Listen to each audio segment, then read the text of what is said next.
George Soros, l'investisseur milliardaire de 93 ans, a bâti sa fortune sur les marchés financiers. Son attitude colérique et intransigeante dans les affaires lui a valu une réputation et un patrimoine personnel de 6,7 milliards de dollars. Quant à ses entreprises, elles sont évaluées à environ 25 milliards de dollars. Mais c'est surtout comme philanthrope que George Soros a attiré l'attention ces dernières années. L'Open Society Foundation, un réseau mondial de philanthropie fondé par le milliardaire et toujours contrôlé par sa famille, en est la preuve. Depuis sa création en 1984, cette fondation a distribué 32 milliards de dollars à travers le monde. Même en tenant compte du facteur temps, tout le monde s'accordera à dire qu'un tel montant peut véritablement changer les choses dans le monde. Selon George Soros lui-même, l'objectif de sa fondation est d'investir dans des groupes qui luttent pour la justice, la démocratie et les droits de l'homme. Mais je te promets qu'il existe un côté caché à cette histoire et c'est tout ce qu'on va découvrir aujourd'hui. George Soros est né à Budapest, capitale de la Hongrie, en 1930 dans une famille juive. À sa naissance, il s'appelait György Schwartz. Son père, Tivadar, était un avocat ayant survécu à l'emprisonnement en Russie pendant la Première Guerre mondiale.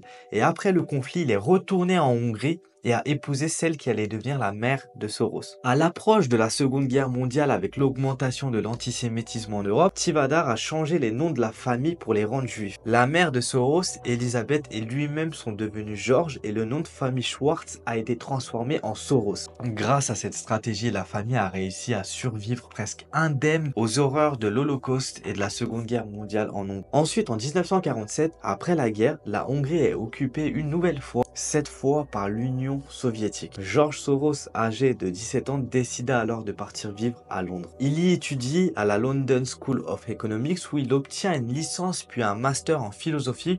Pendant ses études, il enchaîne les petits boulots, porteur de valises, serveur. Il essaie de trouver des jobs pour vraiment subvenir à ses besoins. Et en fait, c'est durant cette période qu'il commence à s'impliquer dans des dimensions politiques. Il est inspiré par son professeur Karl Popper, auteur du livre La société ouverte et ses ennemis. Popper, c'est un ancien communiste devenu libéral convaincu et il s'agit de l'un des plus grands penseurs de l'école autrichienne d'économie. Son livre fut l'inspiration principale pour la création de l'Open Society Foundation. Dans ses textes, Popper écrivait que les idéologies prétendant détenir la vérité absolue ne pouvaient être imposées que par la force. Il disait: ceux qui nous promettent le paradis sur terre n'ont jamais produit rien d'autre que l'enfer. Ayant vécu à la fois l'occupation nazie et communiste, Soros trouvait l'idée d'une société ouverte particulièrement séduisante. Après ses études, Soros rêvait d'écrire un livre mais ne trouvait pas d'emploi dans son domaine. Il accepte un poste de commis dans une banque d'investissement à Londres. Soros a une faculté, il sait parler plusieurs langues. Et en fait, dû à ça, il s'est rapidement transféré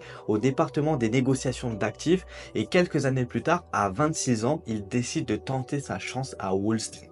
Donc pour toute personne qui travaille dans la finance, c'est vraiment le Saint Graal. Avec 5000 $ d'économie et une lettre de recommandation, il déménage à New York. Son expertise des marchés européens lui permet d'obtenir un poste chez FM Mayer, une société de gestion d'actifs. Après s'être naturalisé américain et après avoir amassé un capital conséquent, Soros envisage de retourner en Angleterre pour se consacrer à la philosophie. Mais finalement, il combine ses idéaux philosophiques avec sa pratique du marché financier. C'est ainsi qu'il développe la théorie de la réflexivité, selon laquelle ce sont les idées, les émotions et les croyances des individus qui influencent le marché et non des lois naturelles comme le prétendait Adam Smith. En clair, les marchés sont des reflets instables des acteurs qui y participent.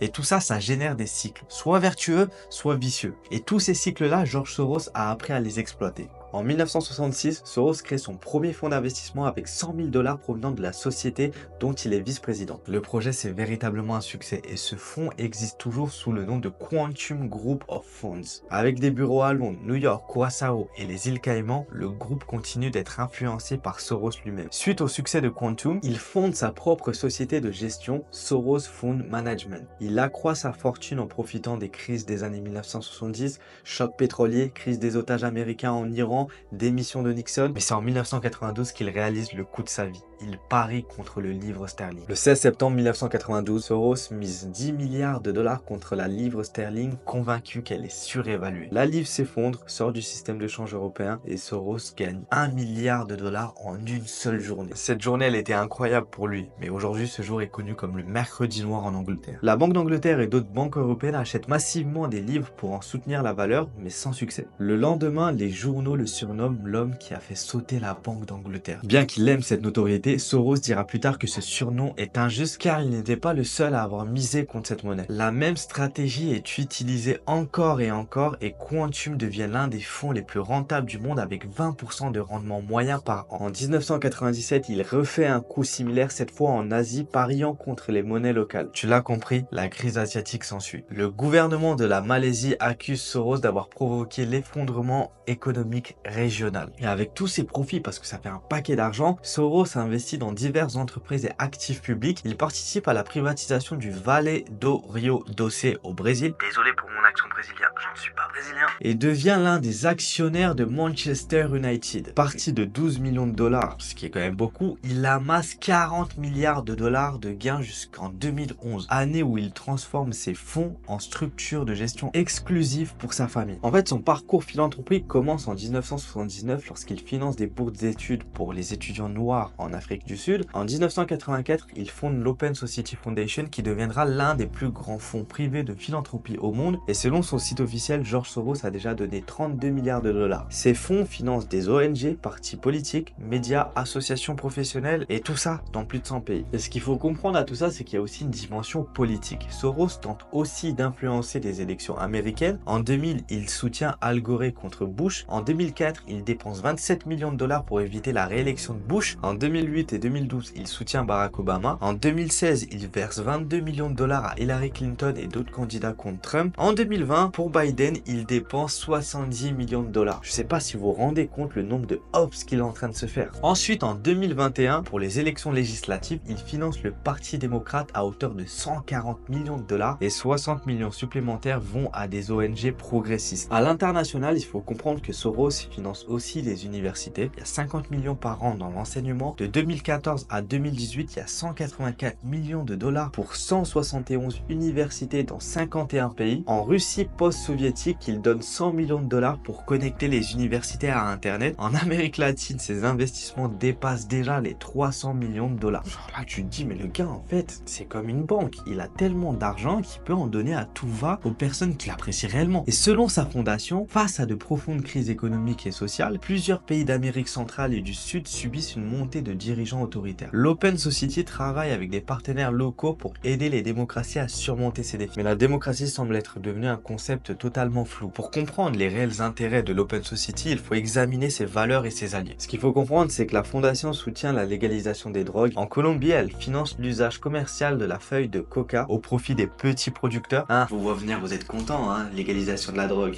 En 2016 et 2019, 118 organisations brésiliennes reçoivent des fonds de Soros. Et ce qu'il faut comprendre, c'est que ces ONG militent pour la réduction de la population carcérale, la légalisation des drogues, l'idéologie du genre, le désarmement de la population, l'exploitation durable de l'Amazonie et la légalisation de l'avortement. Même des institutions comme la Fondation Fernando Henrique Cardoso, la FGV, l'association des juges fédéraux, la CESEC, et même des médias comme la Folha de Sao Paulo, eh ben eux tous ont reçu des financements directs. En 2022, l'association La Folha reçoit 200 000 dollars pour des projets liés à la crise climatique. Maintenant, c'est bien, ils donnent autant d'argent. Mais c'est quoi son véritable intérêt à George Soros? Pourquoi il distribue comme ça? En 2024, il a fêté ses 94 ans. Aujourd'hui, son héritage est entre les mains de ses héritiers, notamment son fils Alexander Soros, président depuis 2023. Il a été formé à la New York University et titulaire d'un doctorat en histoire. Alexander affirme être plus politique que son père mais partage les mêmes idées. Il a déjà affirmé que l'Open Society jouera un rôle important contre une possible réélection de Trump. Si tu connais quelqu'un que ce sujet passionnerait, partage cette vidéo avec elle. Et rappelle-toi, il y a 3 choses qui ne peuvent être cachées bien longtemps. Le soleil, la lune et les faces cachées que je vais bientôt révéler. Cette vidéo, c'était juste la première partie. Si tu veux avoir accès à la suite, je t'invite à bombarder la barre des pouces bleus. On se retrouve pour la prochaine. Ciao!